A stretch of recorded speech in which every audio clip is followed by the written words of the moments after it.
आज बाबा समझाते, बच्चे जब तुम भक्ति मार्ग में सत्यनारायण की कथा सुनते थे या कोई भी कथा सुनते थे तो उस समय यह ज्ञान नहीं था कि बुद्धि बाहर नहीं भटकानी है। अनेक जगह बुद्धि भटकती थी। अब बाप कहते हैं तुम मुझे याद करो तो बुद्धि इधर उधर भटकनी नहीं है। बुद्धि को एकाग्र कर मुझे याद करो, तब तुम्हारे विकर्म विनाश होंगे। फिर बाबा समझा रहे हैं कि तुम बच्चे, तुम्हारी मंजिल है इस शरीर से भी ममत्व टूट जाए, देह में भी कोई ममत्व ना रहे। तुम बाप के बने हो अतीन्द्रिय सुख का अनुभव करने के लिए। बाबा कहते तुम हम बच्चों के लिए ही गायन है। अतीन्द्रिय सुख का अनुभव पूछना है तो गोपी बल्लभ के गोप गोपियों से पूछो। बाबा कहते यह तुम्हारा ही गायन है। तुम्हें बहुत बड़ी खुशी होनी चाहिए कि हमें बेहद का बाप मिला है जो हमें स्वर्ग का मालिक बनाने के लिए पढ़ा रहे हैं। ओम शांति। मैं संतुष्ट मणि आत्मा हूँ। मुझ आत्मा से संतुष्टता का दिव्य प्रकाश चारों ओर फैल रहा है। मैं आत्मा हर हाल में संतुष्ट हूँ। 17/5/2024 के महावाक्य हैं। मीठे बच्चे ग्रस्त व्यवहार में रहते हुए ऐसा ट्रस्टी बनो जो किसी भी चीज़ में आसक्ति न रहे। हमारा कुछ भी नहीं ऐसा बेगर बन जाओ। प्रश्न है, तुम बच्चों के पुरुषार्थ की मंजिल कौन सी है? उत्तर है, आप मरे मर गई दुनिया। यही है तुम्हारी मंजिल। शरीर से ममत्व टूट जाए, ऐसा बेगर बनो जो कुछ भी याद न आए। आत्मा अशरीरी बन जाए, बस हमको वापस जाना है। ऐसा पुरुषार्थ करने वाले बेगर टू प्रिंस बनते हैं। तुम बच्चे ही फकीर से अमीर और अमीर से फकीर बनते हो। जब तुम अमीर हो तो एक भी गरीब नहीं होता। ओम शांति। बाप बच्चों से पूछते हैं, आत्मा सुनती है या शरीर सुनता है? आत्मा सुनेगी जरूर शरीर द्वारा। बच्चे लिखते भी ऐसे हैं, फलाने की आत्मा बाप दादा को याद करती है। फलाने की आत्मा आज फलानी जगह जाती है। यह जैसे आदत पड़ जाती। हम आत्मा हैं क्योंकि बच्चों को आत्म अभिमानी बनना है। जहाँ भी देखते हो जानते हो आत्मा और शरीर है। इनमें है दो आत्माएं, एक को आत्मा और एक को परम आत्मा कहते हैं। परमात्मा खुद कहते हैं, मैं इस शरीर में जिसमें इनकी आत्मा भी प्रवेश रहती है, मैं प्रवेश करता हूँ। शरीर बिगड़ तो आत्मा रह नहीं सकती। अब बाप कहते अपने को आत्मा समझो। अपने को आत्मा समझेंगे तब बाप को याद करेंगे और पवित्र बन शांति धाम में जाएंगे। और फिर दैवी गुण भी जितना धारण कर और कराएंगे, स्वदर्शन चक्रधारी बनकर और बनाएंगे तो उतना ऊंच पद पाएंगे। इसमें कोई मूझते हो तो पूछ सकते हो। यह तो जरूर है मैं आत्मा हूँ। बाप बच्चों को ही कहते जो ब्राह्मण बने हैं, दूसरों को तो नहीं कहेंगे। बच्चे ही प्रिय लगते हैं। हर एक बाप को बच्चे प्रिय लगते हैं। दूसरे को भल बाहर से प्यार करेंगे, परंतु बुद्धि में है यह हमारे बच्चे नहीं हैं। मैं बच्चों से ही बात करता हूँ क्योंकि बच्चों को ही पढ़ाना है। बाकी बाहर वालों को पढ़ाना तुम्हारा काम है। कोई तो झट समझ जाते और कोई थोड़ा समझकर चले जाएंगे। फिर जब देखेंगे यहाँ तो बहुत वृद्धि हो रही है तब आएंगे, देखें तो सही। तुम यही समझाएंगे। बाप सभी आत्माओं व बच्चों को कहते हैं मुझे याद करो। सभी आत्माओं को पावन बाप ही बनाते हैं। वह कहते मेरे सिवाय और कोई को भी याद न करो। मेरी अव्यभिचारी याद रखो तो तुम्हारी आत्मा पावन बन जाएगी। पतित पावन मैं एक ही हूँ, मेरी याद से ही आत्मा पावन बनेगी। इसलिए कहते बच्चों मामेकम याद करो। बाप ही पतित से पावन बनाते, लिबरेट करते, कहाँ ले जाते? शांति धाम और फिर सुख धाम। मूल बात ही है पावन बनने की। 84 का चक्र समझाना भी सहज है। चित्र देखने से ही निश्चय बैठ जाता। इसलिए बाबा हमेशा कहते रहते म्यूजियम खोलो भव के से। तो मनुष्यों को भव का बहुत खींचेगा। बहुत आएंगे, तुम यही सुनाएंगे कि हम बाप की श्रीमत पर यह बन रहे हैं। बाप कहते मामेकम याद करो और दैवी गुण धारण करो। बैज तो जरूर साथ में होना चाहिए। तुम जानते हो हम बेगर टू प्रिंस बनेंगे। पहले तो श्री कृष्ण बनेंगे। जब तक श्री कृष्ण न बने तब तक श्री नारायण बन न सके। बच्चे से बड़ा हो तब नारायण नाम मिले। तो इनमें दोनों चित्र हैं। तुम यह बनते हो, अभी तुम सब बेगर बने हुए हो।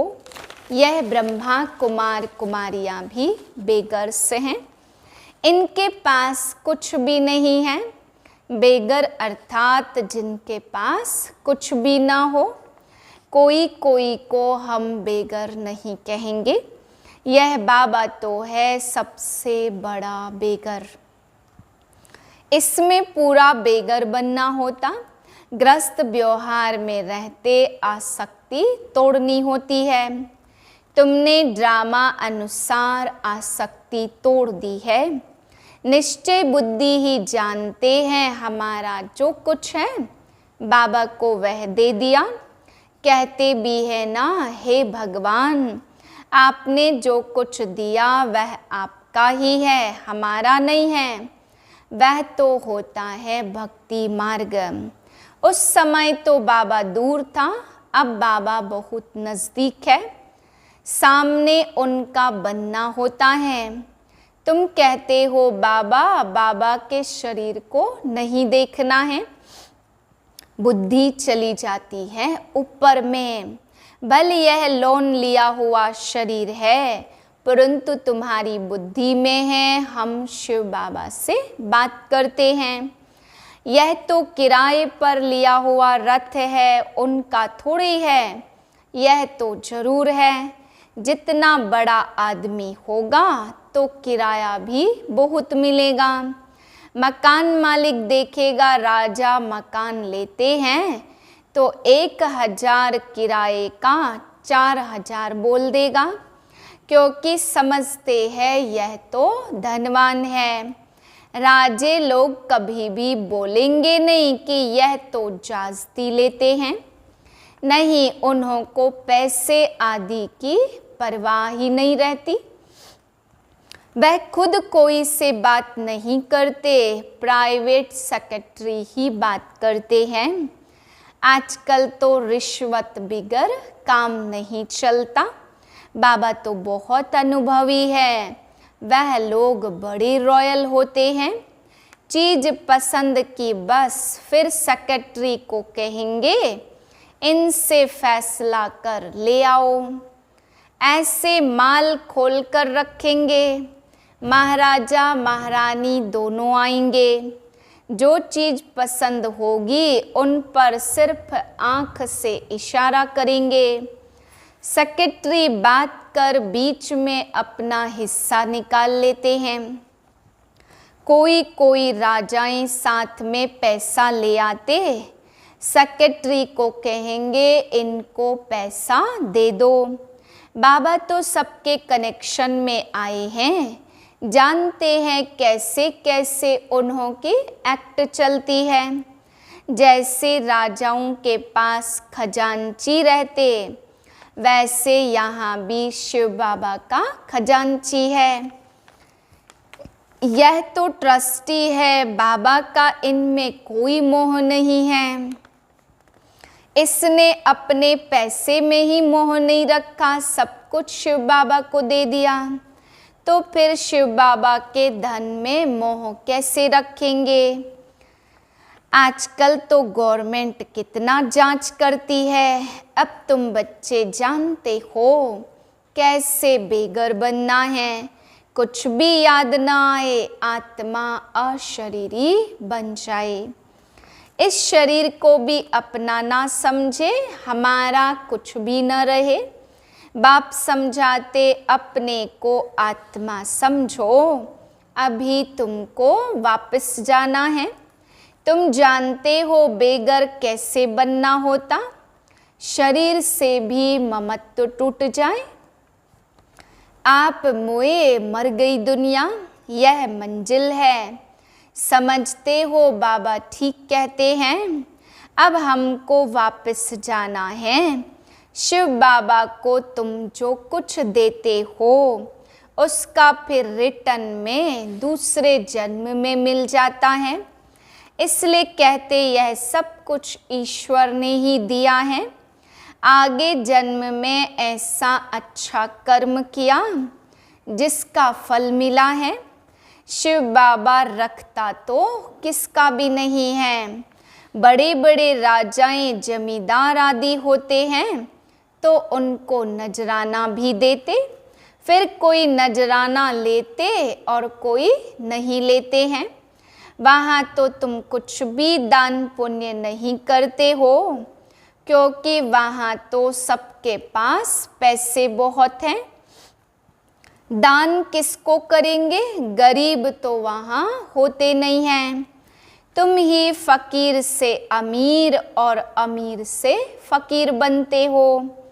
कहते हैं ना, इनको तंदुरुस्ती बख्शो, कृपा करो, यह करो। आगे शुरू में भी शिव बाबा से ही मांगते थे, फिर व्यभिचारी बन गए तो सबके आगे जाते रहते। कहते हैं झोली भर दो, कितने पत्थर बुद्धि हैं। पत्थर बुद्धि से बाप आकर पारस बनाते, गरीबों को थोड़े कुछ देते। मंदिर बनाया जहाँ मनुष्य आकर माथा टेकेंगे। हाँ, गरीब को दान में देते तो उसका रिटर्न में मिल सकता है। धर्मशाला बनाते तो बहुत मनुष्य जाकर विश्राम पाते, तो दूसरे जन्म में अल्पकाल के लिए सुख मिल जाता है। कोई हॉस्पिटल बनाता तो भी अल्पकाल के लिए सुख मिलता है, एक जन्म के लिए। तो बेहद का बाप बच्चों को बैठ समझाते, इस पुरुषोत्तम संगम युग की तो बहुत महिमा है। बोलो क्या यह भूल गए हो, गीता में भगवान वाच है। आधा कल्प से तुम कहानियाँ आदि सुनते आए, पेट तो कुछ भरा नहीं। यह है उनका रथ, इनको बाबा बूट भी कहते, डिब्बी भी कहते। इस डिब्बी में वह हीरा है, कितनी फर्स्ट क्लास चीज़ है। इनको तो रखना चाहिए सोने की डिब्बी में। गोल्डन एज डिब्बी बनाते हैं। बाबा कहते हैं ना, धोबी के घर से गई छू। इनको कहते हैं छू मंतर। छू मंतर से सेकंड में जीवन मुक्ति, इसलिए उनको जादूगर भी कहते। सेकंड में निश्चय हो जाता हम यह बनेंगे। यह बातें अभी तुम प्रैक्टिकल में सुनते हो। सत्यनारायण की कथा सुनकर बाबा फिर मुसाफिरी पर जाते थे। उस समय तो कथा सुनते समय विलायत, स्टीमर आदि याद रहता है। बाप तो कहते तुमको इस छी दुनिया में लौटना नहीं है। दुनिया भी यह मांगती है विश्व में शांति हो और सब मिलकर के एक हो जाएं। यह है ईश्वरी यूनिवर्सिटी। भक्त लोग तो समझते नहीं। अनेक बार सुना भी है भगवानोवाच, क्योंकि गीता ही भारतवासियों का धर्मशास्त्र है। गीता की तो अपरम अपार महिमा है। सर्वशास्त्रमयी शिरोमणि भगवत गीता। शिरोमणि अर्थात श्रेष्ठ ते श्रेष्ठ, पतित पावन सदगति दाता है ही एक भगवान। तो सभी आत्माओं का बाप है। भारतवासी अर्थ को समझते नहीं हैं। बेसमझी से कह देते सब भाई भाई हैं। अच्छा, मीठे मीठे सिक्के लदे बच्चों प्रति माता पिता बाप दादा का याद प्यार, गुड मॉर्निंग। रूहानी बाप की रूहानी बच्चों को नमस्ते। हम रूहानी बच्चों के रूहानी बाप को नमस्ते।